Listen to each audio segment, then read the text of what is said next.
Hello, and welcome everyone. Welcome to Texas Urban Ag Culture. Here we are with Dallas Ag Women, which is a total spinoff, another chapter of the original National Women in Agriculture Association, headed by the fabulous Dr. Tammy Gray-Steele. We are so excited to have you on today and to share and to expose all of the cool, great, innovative things that you all are doing for the community, for each chapter. And I just want to thank you and welcome Dr. Tammy Gray-Steele.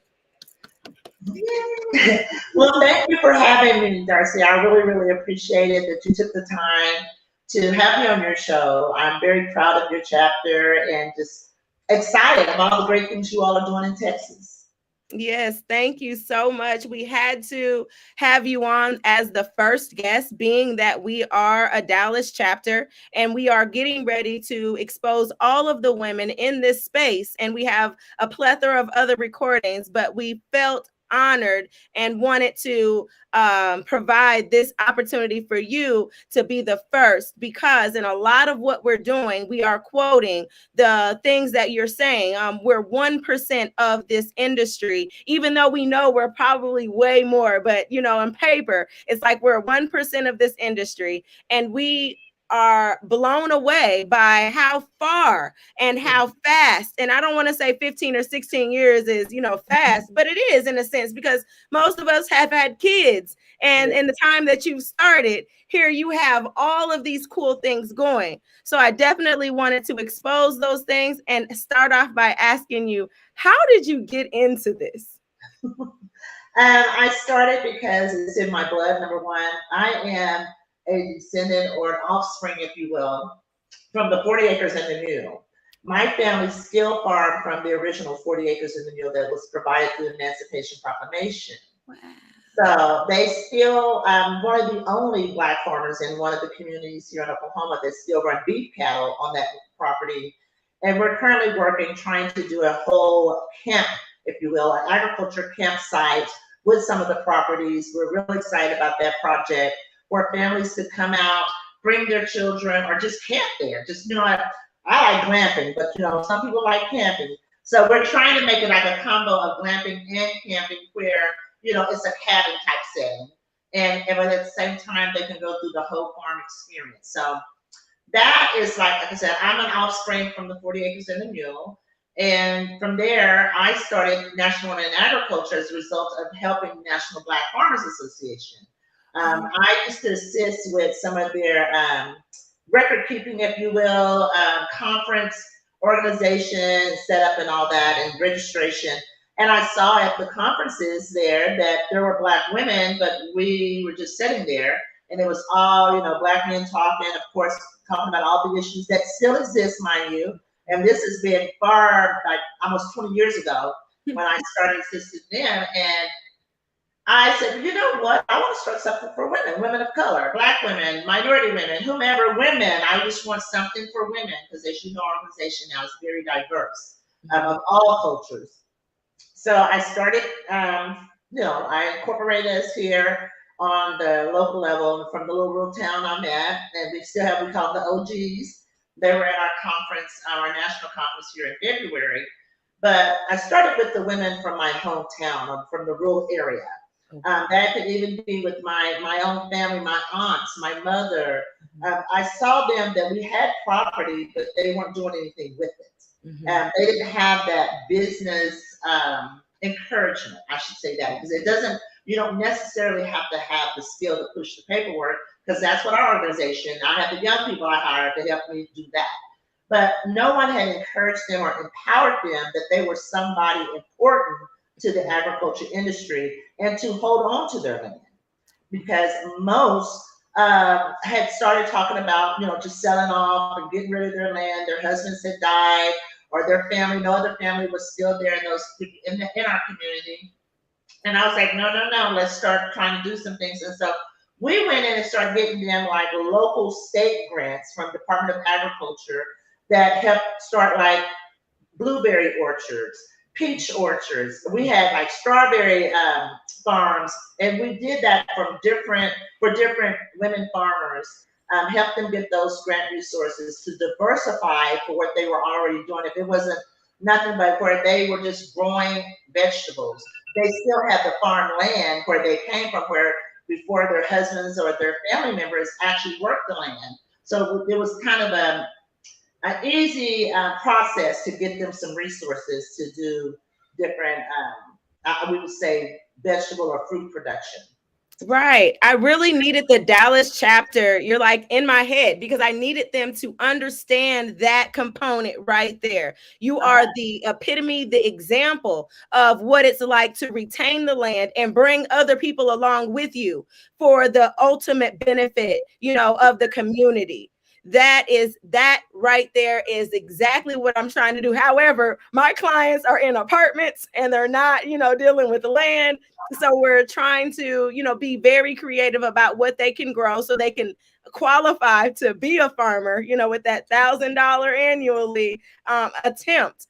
But, you're savvy, you're pretty, you're articulate, you just don't look like you're out here kicking around boots and doing different things, but you do shake up the universe with policy in addition to legislation. And that's what I also thought that was so cool about you.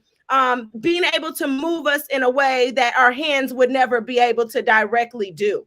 It's all like, oh, I don't know necessarily need the government, or I don't want to do those grants. But if we collectively don't go get those resources and have an organization or someone like you that's flying to and from DC, for how many years have you been doing all of this, and what does that look like? Well, as far as working on policy and legislation, we've been working on that over a decade. Actually, this year, 2023, makes 10 years. We work with your actual congressional leader, which was the former chairman of the Ag Committee, Mike Conway. That reason Texas is so dear to my heart, because he came from Texas and adopted us, basically. We were hosting a conference in Michigan, because every year we move the conference to a different state to highlight minority women farmers across the nation. But he took out of his time and flew over to Michigan to the conference to be our keynote speaker back in 2013. And from there, he was intrigued with what we had accomplished and invited us to the agriculture table, if you will, in Washington, D.C., to speak to Congress members to try to assist us to become the first Black congressional chartered organization ever in American history. It still has not happened. However, we are on the cuffs. I know we are. We just was recorded by CBS Radio, which is huge, which is a spinoff from CBS News. But however, we just got picked up by a celebrity where we will be airing for a year different clippings or documentaries or commercials about our bill and our charter. Yeah. So that message is going to get to President Biden, because that's who we need. Yeah. We're kind of taking a different route than the congressional route, because we see that it's such a big lift to get that legislation passed. So we're simply asking President Biden, provide us with an executive order, send it back down to Congress, let them vote on it, and hopefully it's a bipartisan out the gate, because we already have the Republicans that supports us, which you all can go out on our website and look at the video. It's there, where we have the current chairman of the Ag Committee, as well as the former chairman of the Ag Committee, that supports what we want to do to become the first Black congressional chartered organization to be a pilot program to 4-H and FFA, meaning that we will have the same resources, and when I say resources, sustainable funding coming in from Congress every year to make sure our children have equal opportunities in agriculture. And those fundings will go to our chapters first and foremost, of course, within compliance. I cannot get on here and say every chapter is going to receive money, but within compliance, we will make sure our chapters have the funding and the infrastructure there to serve our children and provide them with education, how to grow food, how to sell food, how to get in college, how to actually increase the number of minority farmers. My Black farmers, as you alluded to, are down to 1%. But guess what? Minority Black women farmers are less than 0.5%. We're barely counted. And until National Women in Agriculture came on the forefront, we weren't counted at all. It was as if we were not on earth. And so with this legislation that is coming forward, that will change. It will make everything equitable. It will make everything somewhat equitable, I should say, because that bill that I'm working from or trying to receive resources from has been confirmed. There are fundings in there for us. Since 1914, I have been the only Black person on earth that has challenged why our children and our people do not receive these sustainable fundings from the Smith-Lever Act of 1914. And anyone can Google it. You go out there, you can see it. It's simple. It's not fair that you have one group of people or children that have equal sustainable opportunities, because agriculture is sustainable, period. I mean, you can't be on earth without it. And while one group gets to have it, and then we have our children who don't even get exposed to it directly, if you will. You might get them used from it. When I say use, some people come into the community, show, hey, we're helping Black children, we're helping Black kids, or whatever children, you know, it's taking pictures, all that old crazy crazy stuff. But here you are, have sisters like you and I that are in the communities that we are tangibly, you can pull up, drive up, whatever you want to say, and you can feel and see our children out there with us. You can see the facility, you see the food, you can go Google us, you can click into any chapter on our website, in chapters, and call the individuals and ask if they are a chapter member. Everything we try to do is very transparent. That's the reason the right people are with us politically, the ones who want to be with us and really care about us are with us. Definitely. And I you can totally feel it. You are glowing. The whole every picture, every post, you just on it, and you can tell, you know, some people are head of organizations and they're broke down. Yeah, you know, we know that this is hard work. We know that it's not the easiest thing, but at the end of the day, when you still have your happiness and your sanity and your health and wellness, you travel. I've seen you several times with a full family, you know, with your husband, your mom, your dad, those types of things. Like most people would never, you know, be able to, I can't even roll with, you know, like a homie, you know, let alone family. So that is a generational, in addition to putting the policies in place that are needed for this also to be way more sustainable beyond the years of any of this land. But then also you are or were awardee of Smithsonian, like, you know, an award. Can you tell us what a Smithsonian award is? Well, it was the Biochemical Science Smithsonian. And it was where I was able, they interviewed me, of course, and I was able to take the piece of the urban agriculture youth piece, got inducted into an actual study. And now it's part of a publication that will always be there as a result of National Women in Agriculture, hip hop producers, and junior agri-diva J programs for youth, for minority youth. It's now published in the Biochemical Smithsonian research study. And the Smithsonian is something that is a historical location, it's a nonprofit, it's something that preserves or reserves is the correct it reserves actual educational and artifacts and things of that nature for history purposes. But this is for studying purposes. It's well researched, and that we're down in history. So our work, National Women in Agriculture work, has been certified, if you will. That's what the Smithsonian did for us. It's certified, it solidified who we are. Because America, as you know, acts as if Black women do not exist. And that's an infamous quote from Michelle Obama that anyone could actually Google that. And we are really that group of women that have been ignored and disrespected. And I know you say that you see the glow. A lot of what you see on me nowadays is a lot of prayers, a lot of scratches on my back, because I have been talked about, dogged out, tried to be smeared through mud. But again, God came through and said the Smithsonian certifies that she's the real deal. Now, like they say, go tell that. Run, tell that. Yeah. And I wish you to say, I'm very humble because I had to go through the mud to get where I am today. And when I say where I am today, you will see in a few weeks with us coming out on this new major platform, national TV platforms all over, several, talking about this bill, being able to reach President Biden. It's just a blessing, and that's all I can say. And what they're doing is they're building a coalition for me, that I don't have to like go crazy trying to get the message to him or pull on people. And I hate bothering people. But God sent like the cream of the crop, and it's a whole celebrity that's doing it for us. So that is amazing. I saw a few of the interviews. I believe that you had something on YouTube with a celebrity, and then your conference.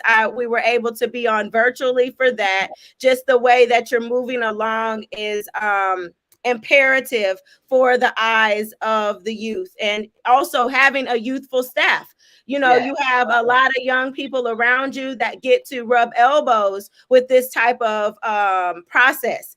And that's something, not only are we not getting this agriculture exposure, we're not knowing anyone that wants to change. You know, like we can have an issue at the restaurant when we go, but who is going to pull the manager aside? You know, without having, you know, all the rigmarole, who's going to actually tell him that your employee didn't wash her hands when she left the bathroom, you know, without like causing this scene. So another point is with National Women in Agriculture and starting chapters, how important is that? Because from one time I read your bio and it was like, oh, they got 40 chapters. Then I blinked. And then now it was like 80. And I was like, it's almost like, you know, fungi or bacteria. It just keeps multiplying real fast. So tell us about that. Well, it's a blessing. And we have now 75 locally and 23 and counting overseas. When I say that, and that's the over 80, it is really simple. We can't do it or be heard as individuals. And that's why, as a culture, as a minority woman, if you will, or women, for some reason, we're not able to grasp that concept. The government, they're interested in numbers. They're interested in how many people we can impact. So if I say Dallas chapter, I say that you all can, on any day, connect with 10 people. That's any day. And you times that times 365 days a week. Yes. That's the way we build capacity. But having a chapter under our umbrella, you said, well, Taylor, why should we become a chapter up under your umbrella? I said, because we're the best. No, but I say it's easier for you to receive resources up under the umbrella. When I say that, most people don't understand grant funds go to nonprofits and universities. When I say grant resources, I'm talking $50 to $1 million grants. Gotcha. Those type of big resources come to nonprofits as well as colleges, universities. What you have to receive a grant, you have to have the capacity and the history. And that's why it's a plus or a privilege, or however you want to say, to be a chapter up under our umbrella, because we've done all that for you. You automatically adopt that 15 plus years of experience. You get to adopt the capacity where they know that you have several groups behind you. Like, for instance, you have neighboring states that are next to you that you can call upon to assist you on a grant. You have headquarters here in Oklahoma City that's, you know, right up the road, if you want to say, from Texas, that you can reach over to and say, hey, what about this? Can you help with this? Can you come down with this? So the government looks at that whole structure, that whole infrastructure, and that's something that has not happened in the minority community. That's the reason it has grown. We just did a recording today with our Trinidad new chapter, and I'm just ecstatic about that chapter because she's totally into women and children, and she's really forming it where women and children are moving together the way, you know, we're kind of structured, but she's real intentional on bringing up that piece. So Trinidad, I never would have thought that we would have had a Caribbean chapter, so we're pretty excited about that. You know, in Africa, we have over 20 chapters there and counting. Vietnam. Yeah, I was just getting ready to say there's a new situation here. Yes, it's a sisterhood movement, and as I keep saying, we're very diverse. because we have Caucasian sisters. I call them my Ivory sisters. We have a big event coming up in Missouri with my Ivory sisters over there. And I'm just Tammy, you know what I'm saying? I tell them, you see the glam on the outside, that's my urban side. Inside, I'm just an old country girl from Oklahoma, a very small rural town that doesn't have now over 2,000 people. You go further than that, my family farm is 10, 12 miles south of my little small town, and that's nothing but rural. You don't even have a town. This is the country. This is farm. This is for the farmers. So all that I say, as far as becoming a chapter, you could be a rural person, you could be an urban person, but together, that's National Women in Agriculture. That's what makes us a unit.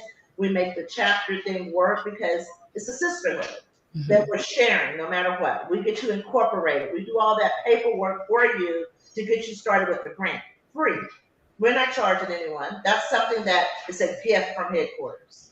Got you. Well, it's definitely changing my trajectory personally. Today was the first day that I sat at the commissioner's court for I thought they said 9 a.m. I was like, okay, I'm gonna be there at 9. It wasn't until 12:30 I got my 3 minutes. But my 3 minutes was, to request an agriculture agent for the PV extension office they have here. They only have a health services agent, but they don't have, just one here for our urban, access. And they have the office though. But the idea was that if they do have the funding, space might be an issue, like where to exactly put this person. So those were the things that collectively talking to other chapter leaders, that was something that needed to get done, as soon as possible. So this is my first time, actually speaking up on what is needed in a fashion that somebody can do something about it. Right. So that's for us. And then just you have phenomenal chapter leaders. I love you guys so much. You women being a part that you believe in my leadership. Because I have the opposite. That, wherever there's good, there's some bad. But you know what? I call it blessing lessons, honey. Yes. Blessing me and sharpening for the next step or the next stage that we have to go to. I appreciate you all so much. You guys are phenomenal. You're creative. You're innovative. You have energy. You have the heart to serve, and that's the most important.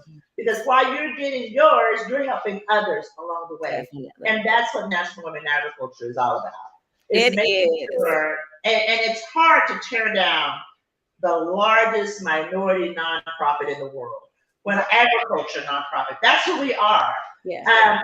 We're surpassed men, we surpassed all different other groups, but we are the largest in the world because all we did was share.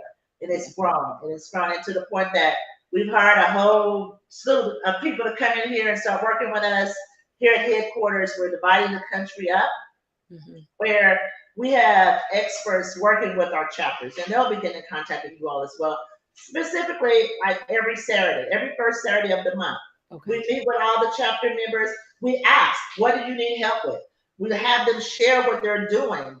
The ethics committee, they're coming on board strong. They're structuring and putting things in place that's helping me, and I appreciate it so much. I'm so thankful. I don't have to be on those calls. They meet without me. They dissect different stuff. So, good things are happening. Decent and in order, the way it should be for our women and our children, as well as men, because we have male leaders. Definitely. Well, I am so excited for all that you have to come. I do want to do a round 2 in winter after I get through the long list of great women that are doing some cool things. But definitely we wanted you to kick it off. You have done and put in the work, and we are so excited to be in partnership, in collaboration, and in support of what you have going on and what we will eventually, continue to do. If you have any other things you would like to tell the public, would like to inform them about, please take your time and do so. I do. I would like to direct anyone who's listening in to go out and sign our petition that's on our website at NWIAA.org. There we have a petition with over 3,500 names. What's going to happen to that petition? It's going to the White House with us. We are able to show the White House that we are able to petition people to help us. It may not even be a part of our organization, but that I encourage several of you to share the petition, literally copy and paste the link, and have people click in and just sign it electronically. Do not give money. That money does not come to us. It goes to that platform that we're using. So some people have donated money, which is okay too, because we are using that platform, so we don't mind giving money, but just know it doesn't come to the organization. But please sign the petition.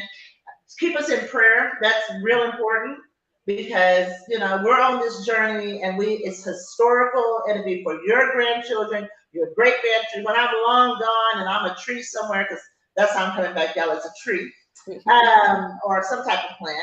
But my point being is, this is something sustainable that has never been done in history ever on behalf of Black people, Black children, farmers. It's okay to get the 50,000 or the lawsuit money, but you want to go further than that. You want sustainable funding. You want your children to always, and your great grandchildren, to always have the same opportunities as other children have in agriculture. And I thank you so much, Ms. Darciea. Just the energy that you give, what you're doing, having this platform that you're willing to open up, and you started with me. I'm so appreciative. Yes, ma'am. We said we were being so sporadic at first, and I was like, you know what? We've got to put the powerhouses in play because this is undeniable energy as well, and information. You can't just move on the fact that somebody else is gardening, we're gardening, but where does that go for people? How could they really contribute, and how could they benefit? And this is where that starts, and you helped us do that. So definitely had to start with you, and we'll definitely start with you again in the wintertime. I appreciate you for all the love and respect. Thank you so much. Yes, ma'am. Thank you. Well, you have a good day, and we'll see you all next time. Texas Urban Ag Culture. Darciea Houston signing off with Dallas Ag Women. Have a good day. Thank you. Y'all have a great day.